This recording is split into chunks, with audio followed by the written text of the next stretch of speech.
vamos a empezar con la primera mesa del día. El tema general es campos de violencias, campos de resistencias, para seguir con el tema. El tema específicamente de esta mesa es el tema de violencia sexual y tenemos aquí a dos ponentes. La primera es la antropóloga física Jennifer Atenea Mota Silva, que nos va a presentar la ponencia Panorama General sobre el Feminicidio en México, contexto jurídico y social. Al terminar ella ya les presento a la siguiente ponente. Entonces puedes empezar. Gracias.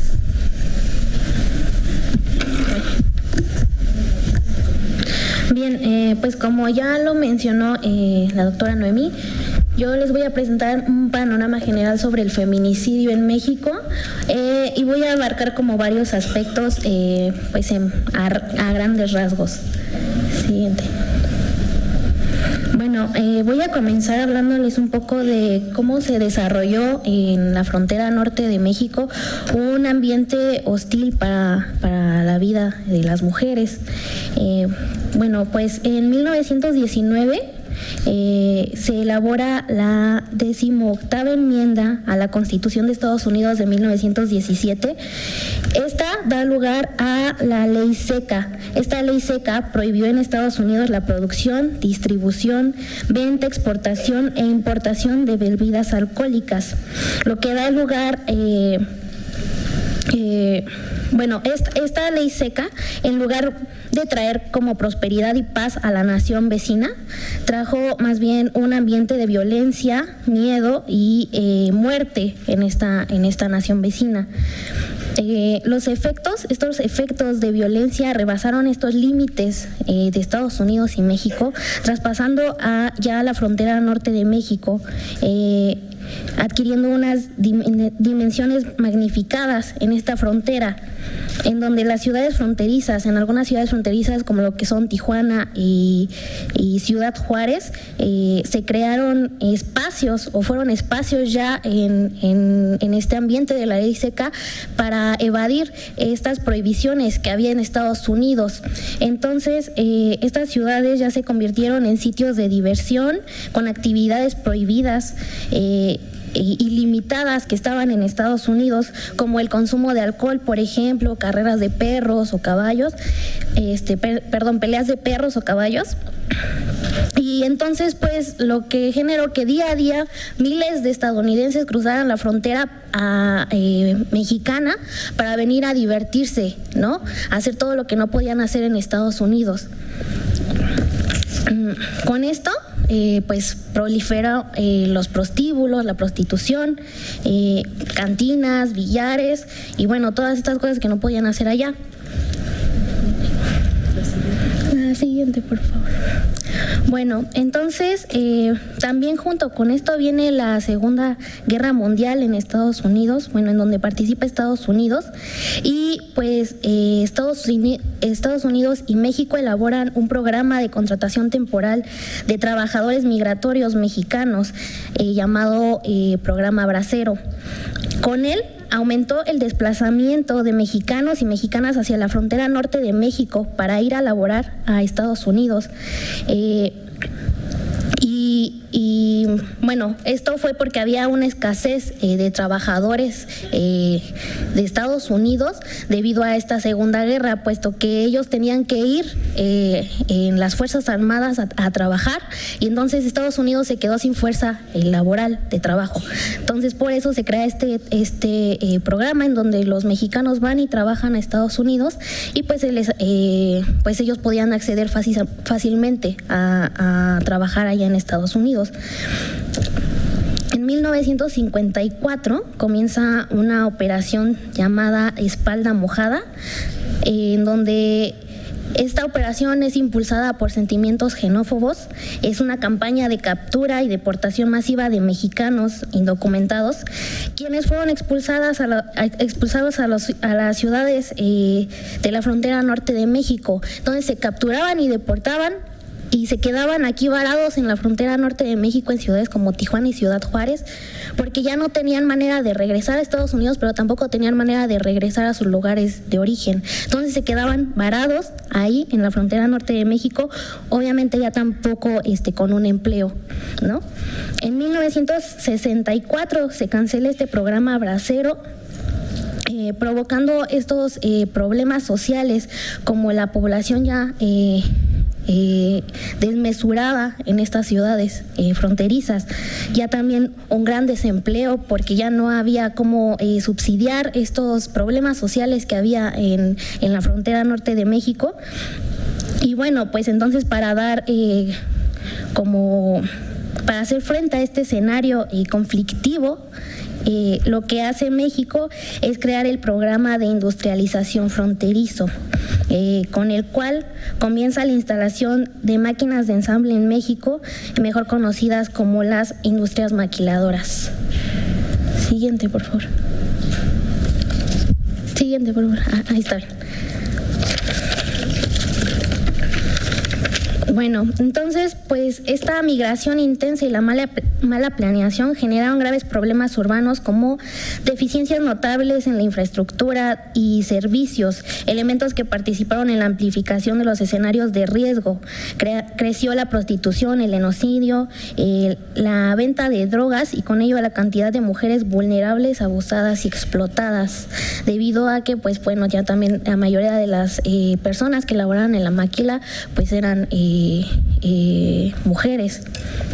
En 1994 entra en vigor el Tratado de Libre Comercio de Estados Unidos, México y Canadá, con lo que se expanden estas industrias maquiladoras de exportación, siendo en el año 2000 308 plantas con 249.380 empleados en estas maquilas. O sea, estamos hablando que una gran parte de la población de Ciudad Juárez estaba ya trabajando para la industria maquiladora. Siguiente, por favor. Bueno, entonces, pues casi ya al finalizar este siglo XX, en Chihuahua se comenzó a capturar la atención de México y el mundo por la violencia letal, continua y horrenda en contra de mujeres y niñas, materializadas en las decenas de miles de cuerpos encontradas en Ciudad Juárez.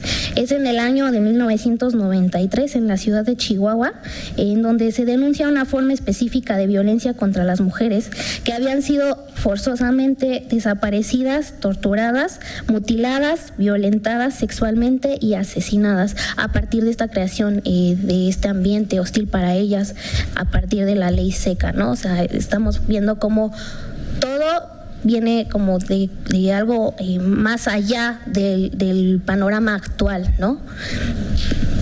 Entonces, bueno, este es un caso muy sonado en lo que es el feminicidio en México, que es Campo Algodonero, ¿no? Pero bueno, ahorita por cuestiones de tiempo pues no se los voy a mencionar, pero bueno, aquí las víctimas pues son Esmeralda Herrera Monreal, Laura Berenice Ramos Monarres y Claudia Ivette González, que se encontraron en este lote baldío llamado Campo Algodonero, sus cadáveres, y bueno, pues hubo muchas irregularidades en sus casos por parte del gobierno mexicano. Siguiente, por favor.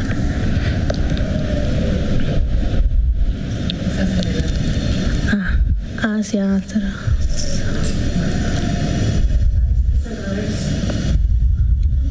Ay. Y bueno, pues entonces a partir de aquí de 1900, ¿así ve?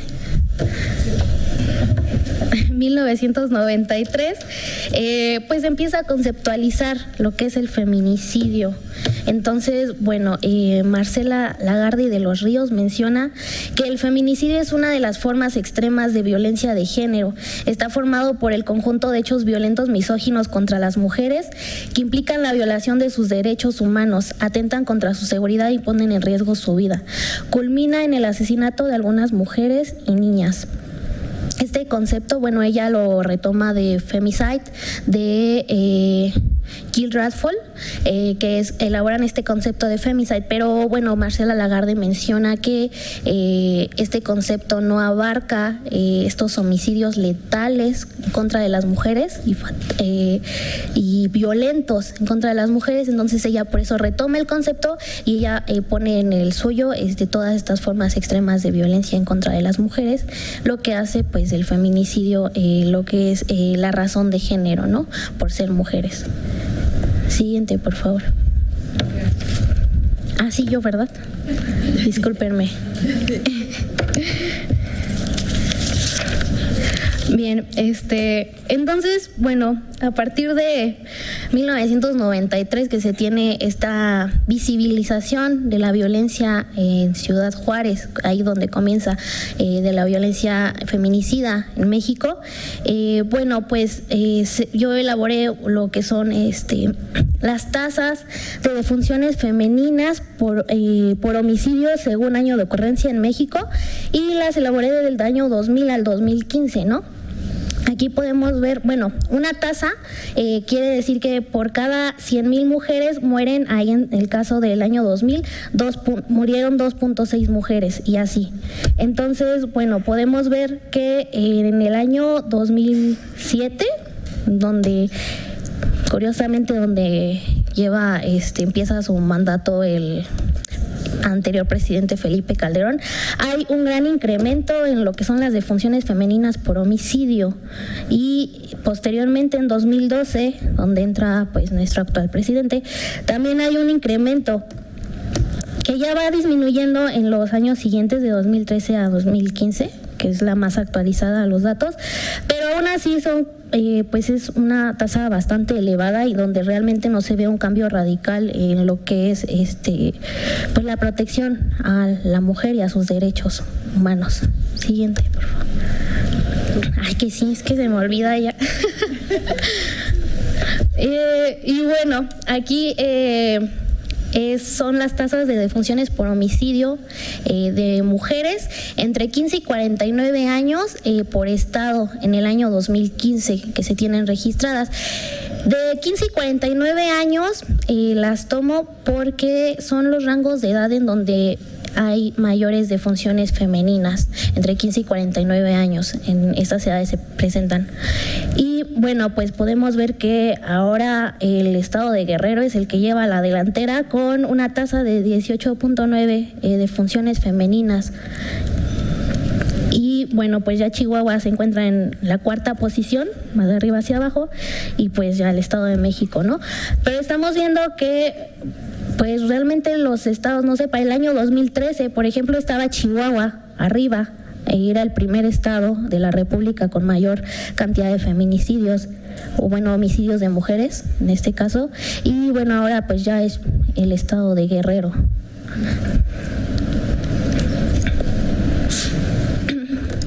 Y bueno, pues rápidamente también les voy a mencionar un poco lo que son algunos de los aspectos jurídicos. En el año 2007, el Congreso adoptó un nuevo marco legal para garantizar el derecho a una vida libre de violencia y discriminación de las mujeres mediante la aprobación de la Ley General de Acceso a las Mujeres a una vida libre de violencia.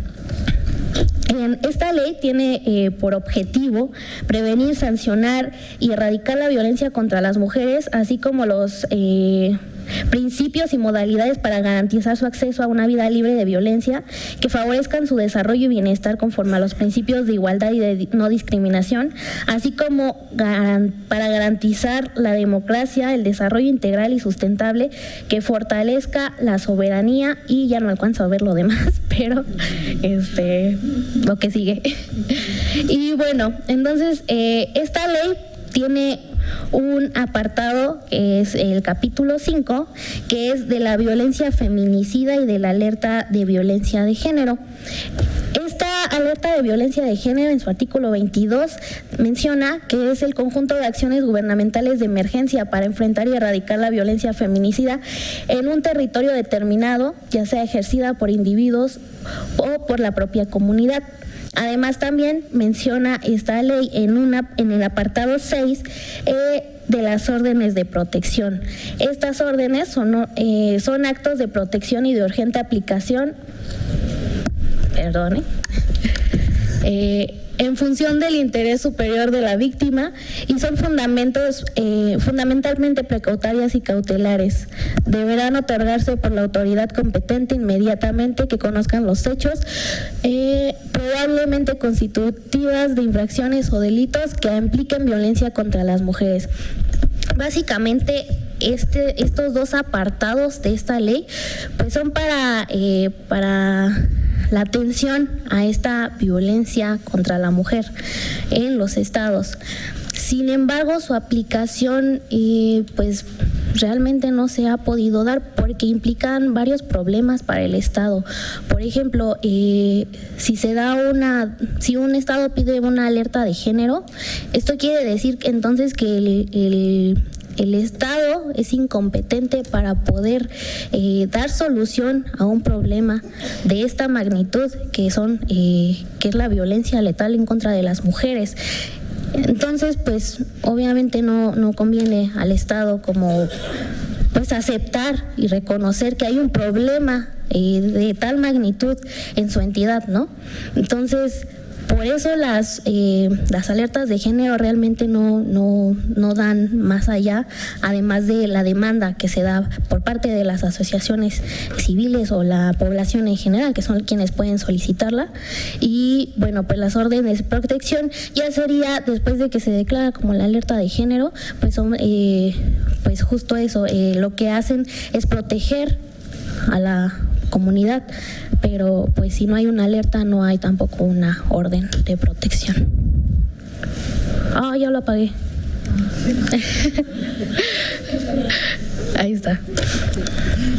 Bueno, entonces pues también en estos aspectos jurídicos hay problemas en cuanto a los códigos legales de ciertos estados, como por ejemplo los que vemos ahí, en donde en estos códigos tienen lo que se menciona como razón de honor, ¿no? En esta razón de honor menciona al que sorprendiendo a su cónyuge, algunos códigos mencionan a la concubina, en un acto carnal o próximo a su consumación, mate, ¿no? Entonces se da de acuerdo al Estado estas penalidades, ¿no? O sea, aquí nos están diciendo que pues por defender nuestro honor podemos matar a nuestra pareja, ¿no?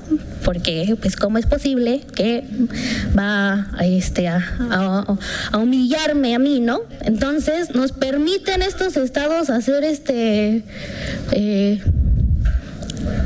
pues actuar, ¿no? Quitando la vida a otra persona, y aparte con sentencias muy pequeñas, ¿no? De 3 a 8 años, 4 a 10 años, 3 días, ¿no? Por ejemplo. Entonces, pues ahí vemos como también algo que permea muy fuerte en lo que es la legalidad, ¿no? Las leyes en nuestro país. Ay, o sea, me pongo nerviosa y... Es el tiempo. Y bueno, entonces, a partir de esta incapacidad del Estado, pues en Juárez surgen las primeras mujeres que hacen eco de estas muertes indecibles, que son pues familiares de las víctimas, quienes hacen uso de su voz para pedir justicia por sus hijas, familiares, padres, madres, hijos, hermanos, población en general, quienes tienen que alzar su voz para pedir esta justicia, ¿no? Y bueno, entonces viene la creación de ONGs como... ¿por qué no? Es que estoy viendo allá. Como por ejemplo Nuestras Hijas de Regreso a Casa, el Observatorio Ciudadano del Feminicidio, Justicia para Nuestras Hijas, misma Amnistía Internacional, Pan y Rosas, entre muchas otras, que se encargan de hacer visible esta violencia que hay contra las mujeres en México. Y bueno, podemos ver también algunas cifras que difieren de, por ejemplo, de los datos que les mostré hace un rato. son tomados del INEGI.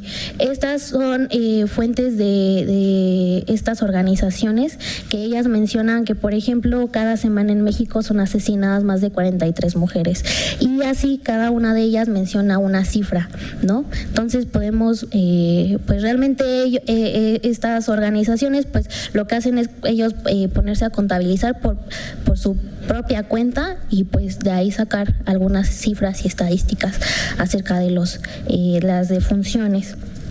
Y bueno, pues esta parte del mal gobierno, por ejemplo, para los casos, se menciona que el 88% de las actas de defunción con presunción de homicidio no está específico si se relacionan con violencia de género. Entonces, si no se especifica a la hora de que se hace la recopilación de los datos, entonces no se sabe si es un feminicidio o no fue feminicidio, o sea, si hay esta razón de género en el acto del homicidio de la mujer. Entonces no se puede ver y distinguir entre si es feminicidio o no es feminicidio.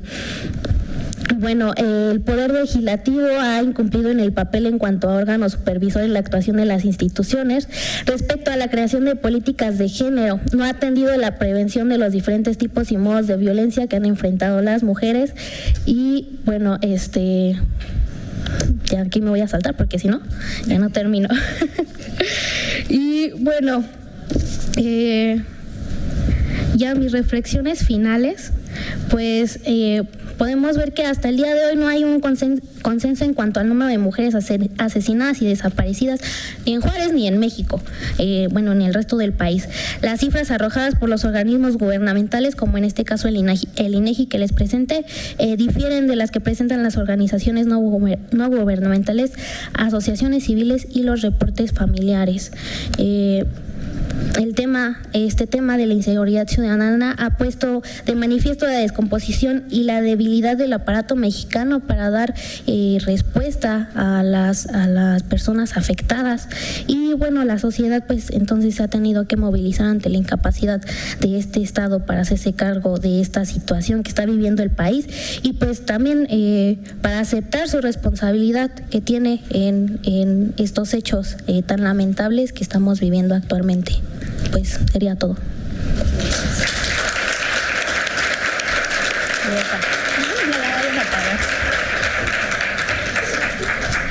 Muchas gracias, Jennifer. Yo, como mala moderadora, olvidé presentarla al principio, pero se los digo. Ella es pasante de la licenciatura en Antropología Física en la Escuela Nacional de Antropología e Historia. Actualmente se encuentra elaborando un proyecto que aborda la construcción de la masculinidad en varones homicidas. Sus áreas de interés son, como lo hemos visto, el feminicidio y la trata de personas en sus diversas modalidades. Muchas gracias. Después de la siguiente presentación vamos a tener una ronda de preguntas y respuestas. Quiero presentarles a la doctora Patricia Valladares de la Cruz, que nos va a presentar la ponencia Violación Sexual a Mujeres y su atención. Ella es licenciada y maestra en psicología en la UNAM Iztacala y doctora en creación literaria, profesora titular en la UNAM Iztacala. Es creadora y fundadora de los programas de atención a la violencia de género en el Estado de México y programa para la atención a la violencia sexual PIAF UNAM Iztacala, del primer albergue para mujeres maltratadas que existió en el país, el CAM, en un convenio de colaboración entre la FES Iztacala y el Ayuntamiento de Tlalnepantla, y del Centro de Atención al Maltrato Intrafamiliar y Sexual de la PGJ del Estado de México. Es premio de literatura Salvador Novo de la Ciudad de México en 2007 en la categoría de cuento y es escritora del editorial Planeta. Bueno, ha tenido muchos reconocimientos y vamos a dar paso a su ponencia. Por favor, Patricia. Buenos días a todos y a todas. ¿Se oye? Sí. Muchas gracias por la invitación al Instituto de Investigaciones Jurídicas, sobre todo a la doctora Alicia Pérez Duarte, colega de tantas batallas en el campo de la violencia de género. Es un placer para mí estar con alguien tan jovencito. Estamos aquí como 3 generaciones hablando sobre los mismos temas. Lo que voy a hacer yo primero es tratar de entretejer qué tiene que ver este discurso que nos dice la compañera sobre el feminicidio y con Donald Trump y todo lo que pasa, todos los temas que nos están complejizando el mundo. Le puse las narrativas del odio. El fantasma del miedo recorre el mundo. En la última semana, los titulares de los diarios internacionales han expuesto el shock ante el triunfo de Trump. A decir de los analistas políticos y de muchas personas, este personaje mediático representa de manera delirante el miedo y la aversión hacia la otredad. Se le ha descrito como xenófobo, antimexicano, racista, clasista, misógino, hostigador, inescrupuloso, homófobo, antiecologista y belicoso. Y sin embargo, es el presidente electo de la nación más poderosa, gracias a lo que se conoce ya como la revuelta blanca. A decir de Jorge Menéndez, aunque nos resulte irracional, es una irracionalidad a la que hay que tomar muy en serio, porque se está extendiendo a nivel global y hace del mundo un lugar mucho más peligroso. El interés de traer a cuento esta historia va más allá de la mera catarsis. Nos obliga a reflexionar sobre las narrativas del odio que se encarnan en nuestras relaciones inmediatas. Les doy 2 ejemplos. Ayer le pregunté a mi sobrino de 5 años que qué quería de regalo de Navidad y me dijo que un muñeco de Donald Trump. Para empezar, no sabía que había muñecos de Donald Trump y me dijo que lo quería para patearlo porque le caía mal. Otro ejemplo, en los noticieros somos testigos de las violencias que ocurren en nuestro país. No solo la producida por la guerra contra el narco, sino la ejercida por la ciudadanía. Mientras comemos o cenamos, observamos como si fuera normal linchamientos, ajustes de cuentas, justicieros anónimos, venganzas familiares o combates de box entre automovilistas. El discurso contra los diferentes del modelo hegemónico siempre ha estado en el ambiente, agazapado, esperando el momento oportuno para manifestarse sin contrapisas. Lo mismo en Kentucky que en Chimalhuacán o en cualquier lugar del planeta.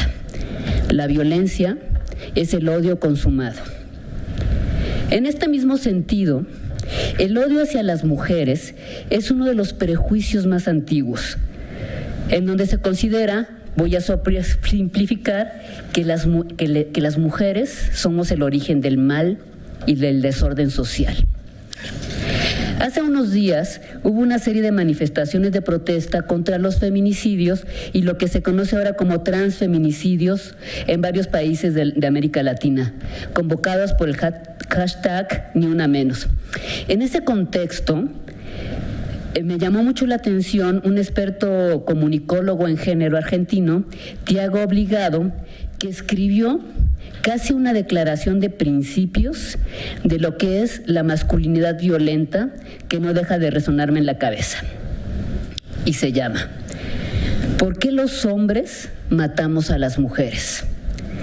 Cito libremente: los hombres matamos a las mujeres porque nos educaron para resolver nuestros conflictos mediante la violencia. Creemos que somos dueños de nuestras compañeras, de sus hijos, de su cuerpo. En los medios de comunicación, ellas son objetos que pueden ser compradas y vendidas, violadas y abusadas, que sienten placer obedeciendo y sometiéndose, y que están para satisfacer los deseos de cualquier varón que tenga algo de dinero. Y termina con una conclusión sobrecogedora: las matamos porque no soportamos las derrotas. Las matamos porque los héroes masculinos matan y están llenos de gloria.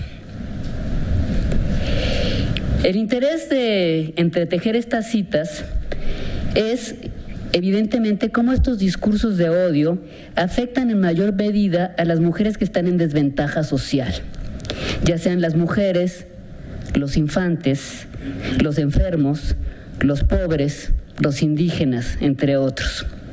La violencia atenta contra los derechos humanos básicos y limita el crecimiento de las personas, pero la violencia obstaculiza el desarrollo civilizatorio.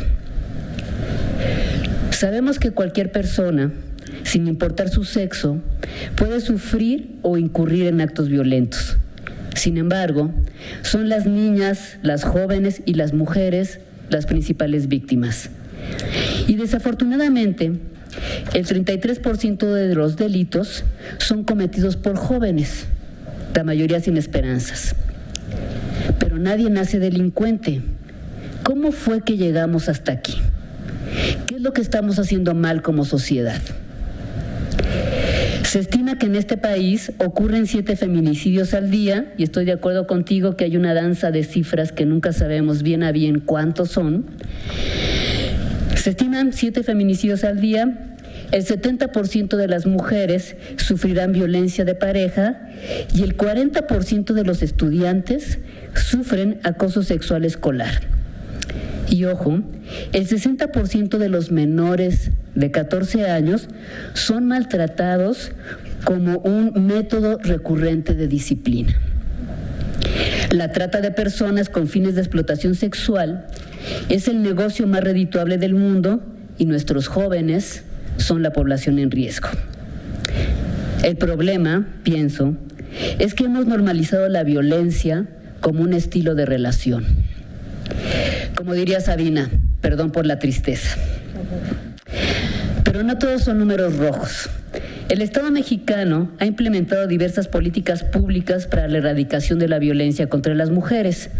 Me llama la atención el programa Cero Tolerancia contra el Acoso Sexual que acaba de implementar la Secretaría de Gobernación. Hay alertas de género en varios estados del país y hay diversas políticas afirmativas de protección. La sociedad civil organizada también ha fundado numerosos programas y numerosos esfuerzos para lidiar con el problema. Obvio, ninguno es suficiente. Pero quiero decirles que nosotros somos privilegiados, nosotros y nosotras. Nosotros podemos darnos el lujo de asistir a seminarios como estos, ya que tenemos tiempo para pensar. Y eso no lo tienen la mayoría de los ciudadanos. Tenemos tiempo para pensar, tenemos tiempo para investigar y tenemos tiempo para reflexionar. Y desde nuestras disciplinas podemos recrear con la sociedad un orden social basado en las altas aspiraciones humanas que nos conduzcan a la consolidación de un Estado de Derecho, donde se respete la integridad de las personas independientemente de su condición social o genérica. Estamos dispuestos o debemos de estar dispuestos a entender la complejidad del problema. Contamos con las herramientas teóricas para enfrentar las paradojas sociales, para lidiar con la incertidumbre. Y déjenles cuento, me acaban de robar mi celular o lo perdí, y entonces la incertidumbre que produce no tener un celular a la mano donde uno tiene toda esa información es verdaderamente desintegradora. Ahora imagínense lo que ocurre en el mundo cuando se mueven los valores sociales y sucede que lo que era no es más. Pero el mundo es complejo, estamos interconectados y más nos valdría aprender a lidiar con la incertidumbre. El resto, pues, será incentivar nuestra capacidad de acción. Esa es una pequeña introducción. Iba a hablar sobre violencia de género, entonces me voy a pasar muchas diapositivas y me niego a apretar este aparatito que siempre es complejo, ya vi. No sé, alguien me puede decir, lo único que necesito decirles es que si para adelante o para atrás, solo quiero regresarme a esta lámina. Lo que quiero, yo soy psicóloga, soy escritora y he trabajado mucho en esto, lo que yo quiero es encarnar cómo estos discursos del odio, que es muy fácil focalizarnos en Donald Trump como el malo de la película, pero la pregunta que yo me hago es ¿dónde estamos nosotros ante esos discursos del odio? Entonces la pregunta que no quiero que me contesten públicamente es ¿qué tan violentos somos los mexicanos? y las cifras de la ONU ahí están, pero más bien la pregunta es ¿qué tan violentos somos nosotros? ¿Qué tan violentas somos nosotras? ¿Seguimos? Y ahí me voy a ir rápido. La violencia, ya sabemos, lo vamos a oír muchas veces, es una manifestación de poder y de dominio con la intención de controlar a los otros. Y la agresión es la forma de ejecutarla. ¿Seguimos? Y váyanme diciendo qué tiempo. Las narrativas de odio. Entonces, lo que yo diría, ahí si quieren le apretamos a otro, esto que yo llamo las narrativas del odio significa que el odio está mediado por emociones primitivas. Y las emociones primitivas tienen que ver con el miedo, con la territorialidad y con este deseo otra vez de estarnos seguros y de sobrevivir.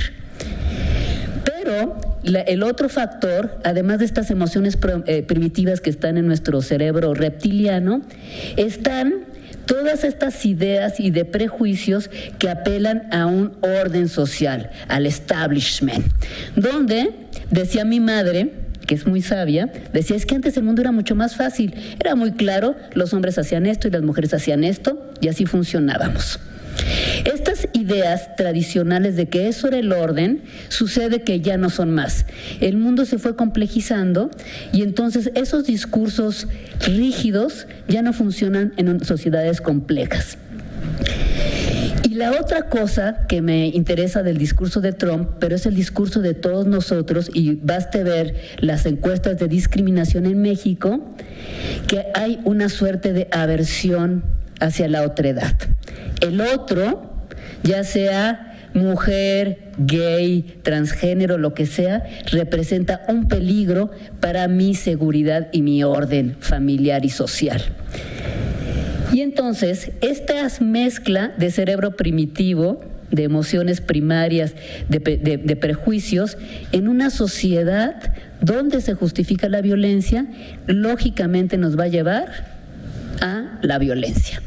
Entonces, un poco la gente que hemos trabajado 30 años en esto, no hay sorpresa. Lo que tenemos ahora es que lo podemos ver.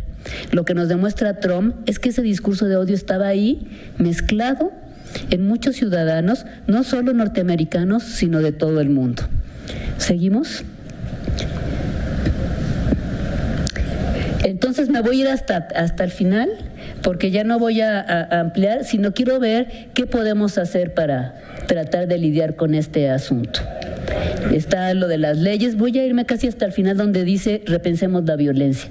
Ahí está cómo hemos ido transitando las feministas en la atención a la violencia de género, todos los tipos de violencias de género. Perdón por pasar tan rápido, pero solo tenemos 5 minutos.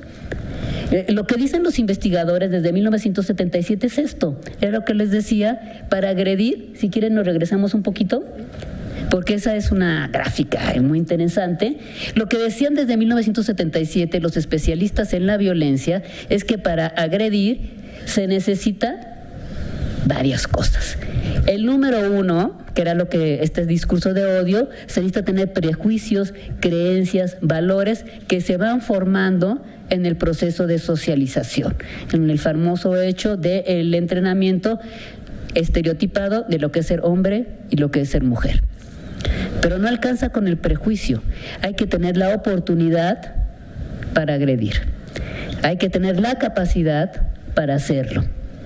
Si además tenemos armas, si además está esto mediado por el uso de alcohol o drogas, y la otra cosa interesante, si estamos en un lugar familiar, dicho sea de paso, entre las relaciones cercanas, con parejas, etcétera, o con personas conocidas, eso va a terminar en un hecho de violencia contra las mujeres. Ya está, a nosotros nos parece súper claro.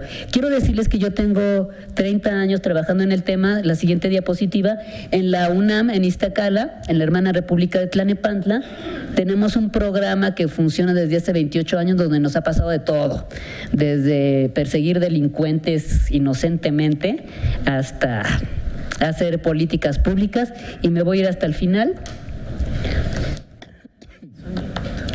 Seguimos todo lo que se ha hecho en el país en términos de violencia contra las mujeres, pero quiero llegar a qué podemos hacer para tratar de lidiar ahí.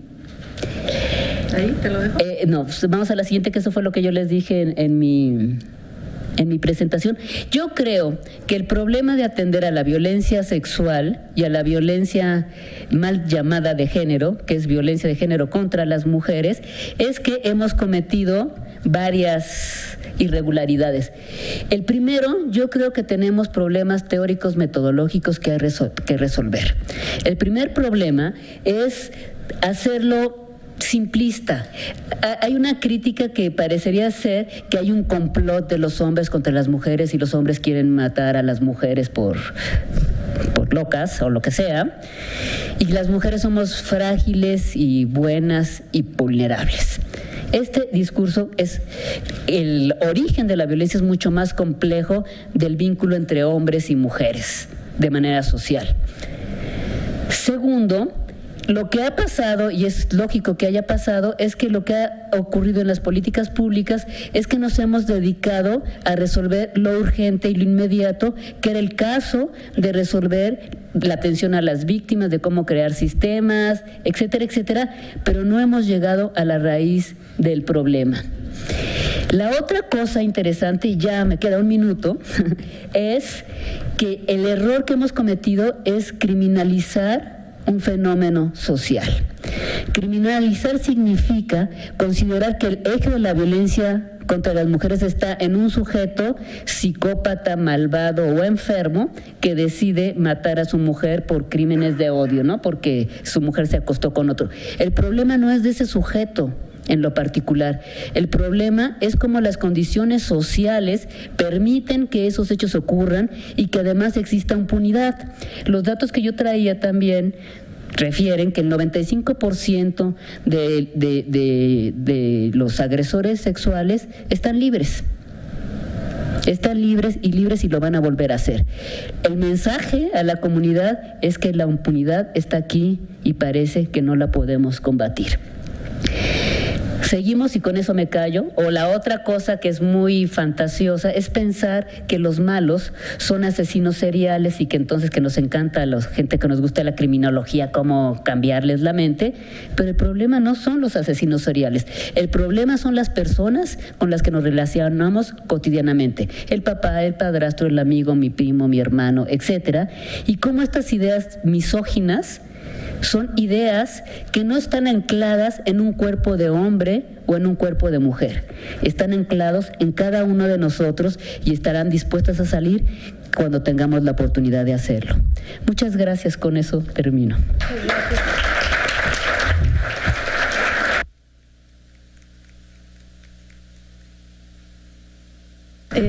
Bueno, pues les damos las gracias a las ponentes, les vamos a dar ahorita vamos a tener una pequeña ronda de preguntas y respuestas. Sí, en este momento. Sí. Bueno, muchísimas gracias, Jennifer, muy amable. Gracias.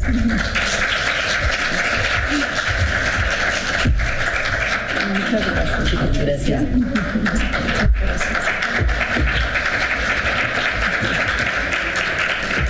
Bueno, vamos a tener una pequeña ronda de preguntas y respuestas que ustedes han anotado, creo por ahí, que incluye estas dos ponencias e incluye si algo quieren comentar acerca de la conferencia primera también. Entonces, si me las pueden ir pasando, por favor.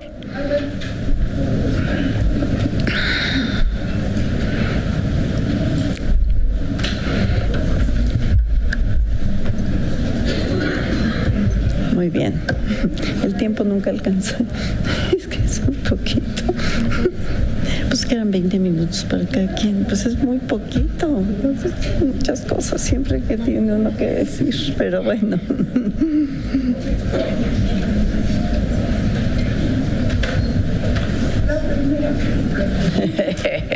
Viene corriendo la primera pregunta.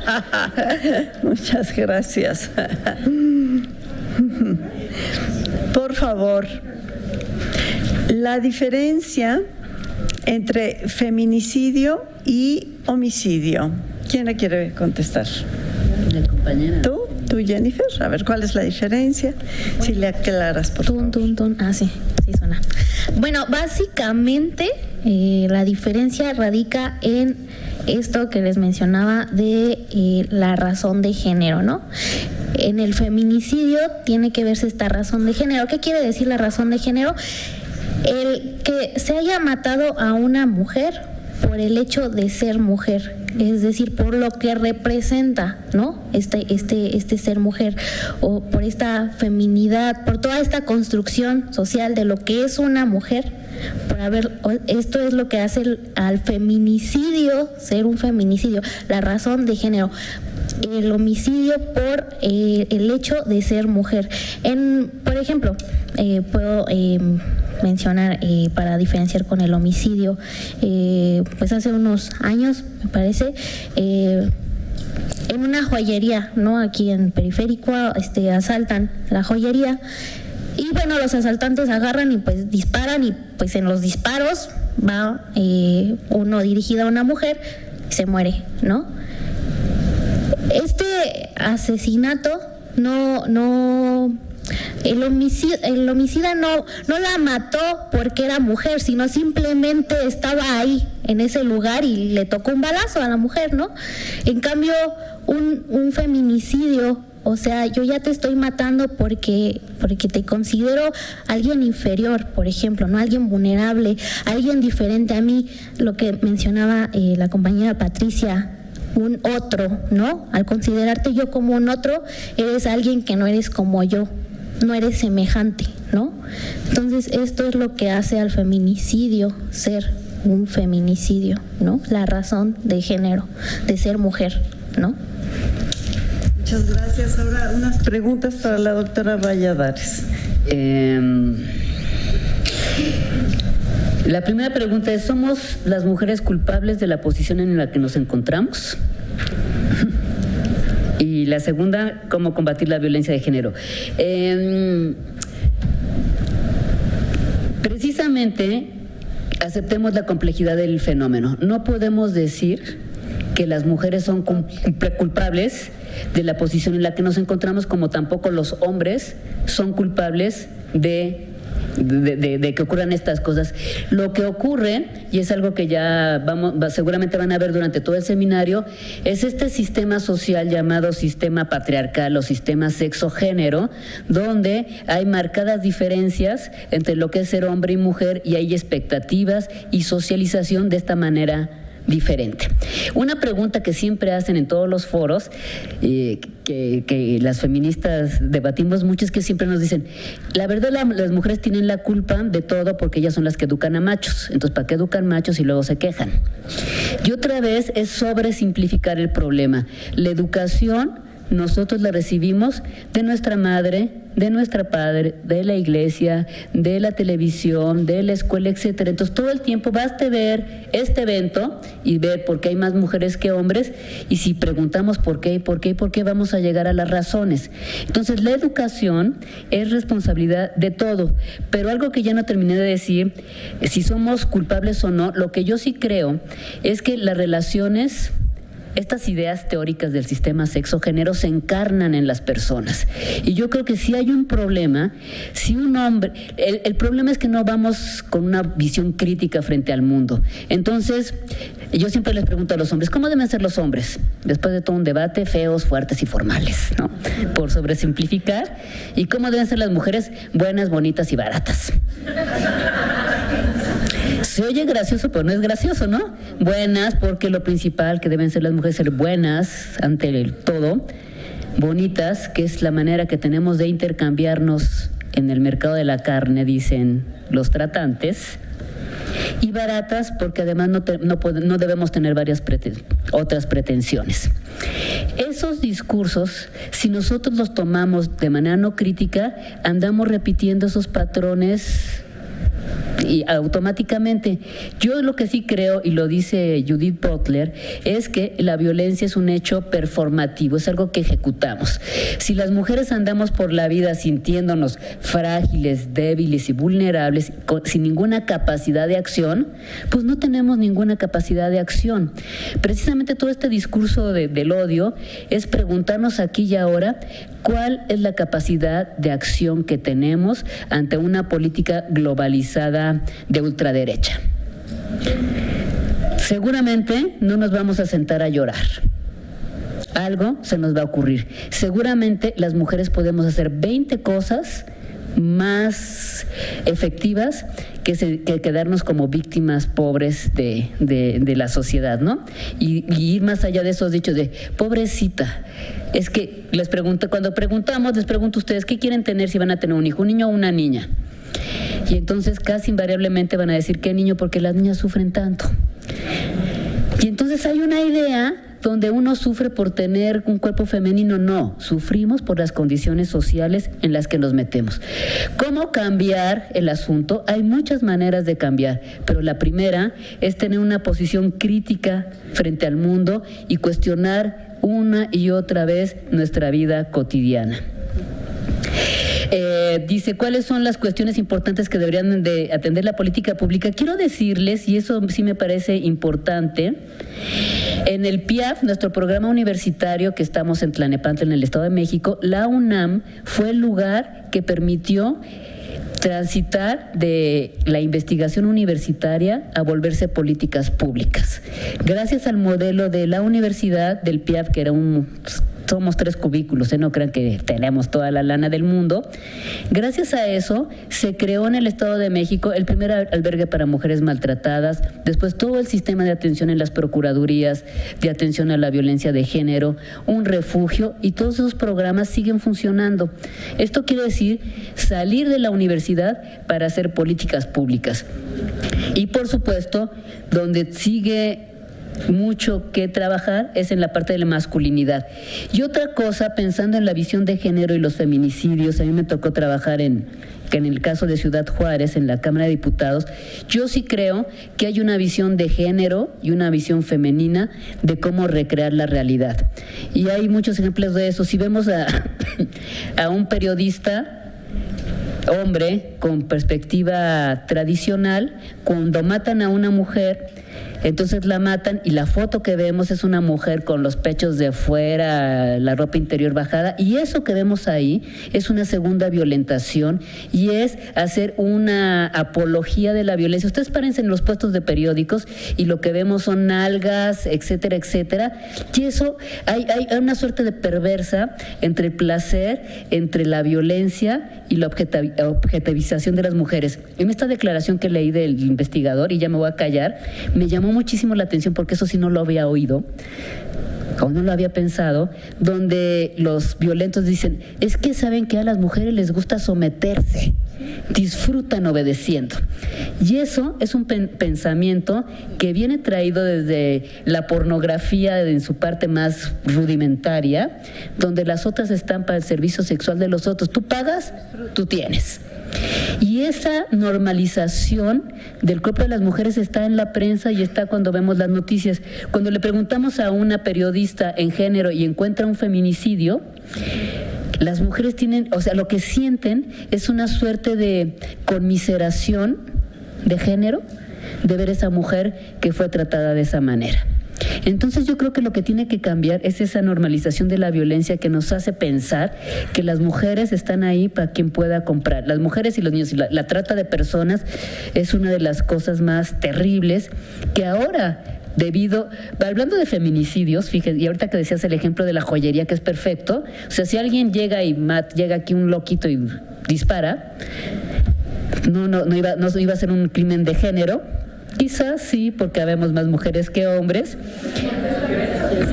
pero no necesariamente. Sin embargo, cuando un grupo de sicarios, ya no digas sicarios, de la familia fulana está peleada con la familia X, secuestran a las chicas, ya sea la esposa, la hermana, no sé qué, la secuestran, la torturan y la violan y luego se la van y se la avientan al otro. Y esta es el uso del cuerpo de las mujeres como territorio de guerra. Eso es un feminicidio, es usar el cuerpo de las mujeres o de las niñas para mostrar poder.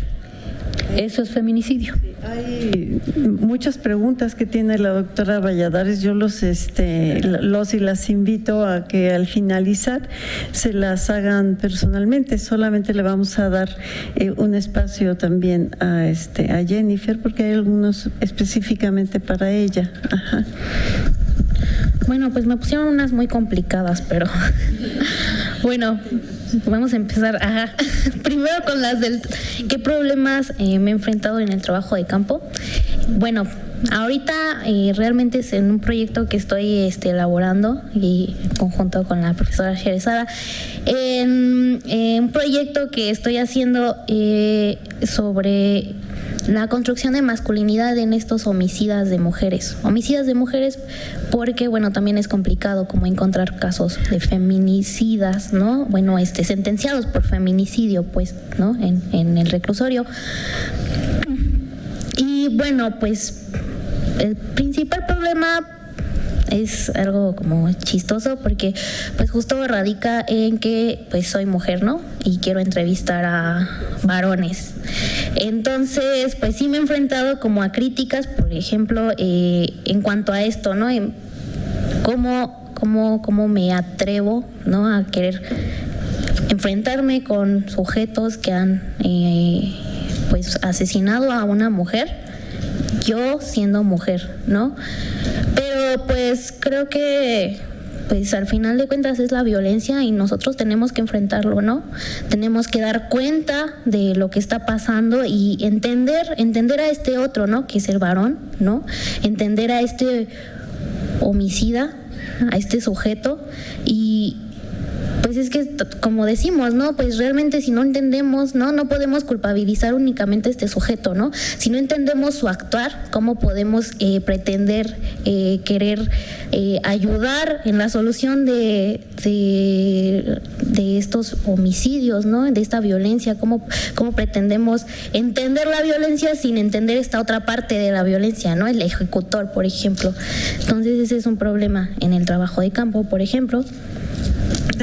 Nada más aquí hay una que no es una pregunta, sino nos dice Samuel Triana que las asociaciones están trabajando en protocolos de actuación para que la autoridad diferencie entre la violencia de género y la muerte por causa de un delito, que es parte de lo que aquí se ha estado diciendo. Ajá. Y creo que el tiempo se nos ha terminado. Oigan, el tiempo es tremendo. Qué lástima, porque se quedaron aquí muchas preguntas muy interesantes. ¿Cómo lograr un equilibrio en pareja cuando la mujer es profesionista y él no? Y al revés también, diría yo. Ajá. Porque a pesar de que la mujer es violentada y lo sabe, sigue a pesar de orientarse y canalizar a dependencias, decide regresar con el agresor. Tema complejo que requiere una respuesta muy amplia, muy amplia sobre la complejidad que es este fenómeno de la violencia. Yo los invito a que se acerquen a las ponentes para comentar estas preguntas y estas inquietudes que ustedes tienen, porque pues nos vamos solamente a cambiar de estafetas y dar paso a la siguiente mesa. Muchísimas gracias a las dos ponentes. ¿Algo quieres decir? Sí, pues nada más rápidamente, estas dos preguntas últimas pues están relacionadas, ¿no? Ajá. Y pues tienen que ver mucho obviamente con esta construcción de cómo uno se construye como varón y cómo uno se construye como mujer, ¿no? Sí. Entonces, pues bueno, por ejemplo, pues las dos están relacionadas porque pues si una mujer se construye como pues justo esto, como objeto, como sumisa, como por debajo del hombre, pues, y el hombre viceversa, y se juntan, entonces pues obviamente va a ser difícil para una mujer separarse de esta pareja. ¿Por qué? Porque pues ella en su construcción ella está por debajo de él, ¿no? Y viceversa. él está por encima de ella. Entonces, pues si tienen esa construcción para mantenerse en pareja un profesionista y otro que no lo es, pues está difícil, porque pues si el hombre piensa que él es superior, ¿no? Por ejemplo, y como el que es superior no es profesionista y está que es inferior a mí, si lo es, pues está muy complicado. Entonces tiene que ver con eso. Igual el que ellas se mantengan en una relación de violencia con el agresor, pues tiene que ver con lo mismo, cómo ellas se conciben como mujer y cómo conciben al hombre. Entonces, a partir de cómo ellas se conciben. Habríamos que cuestionar el sistema de creencias de género, por ahí ir empezando y empezar a cambiarnos nosotras mismas y empezar a cambiar a nuestro entorno más cercano. Bueno, muchísimas gracias a las ponentes.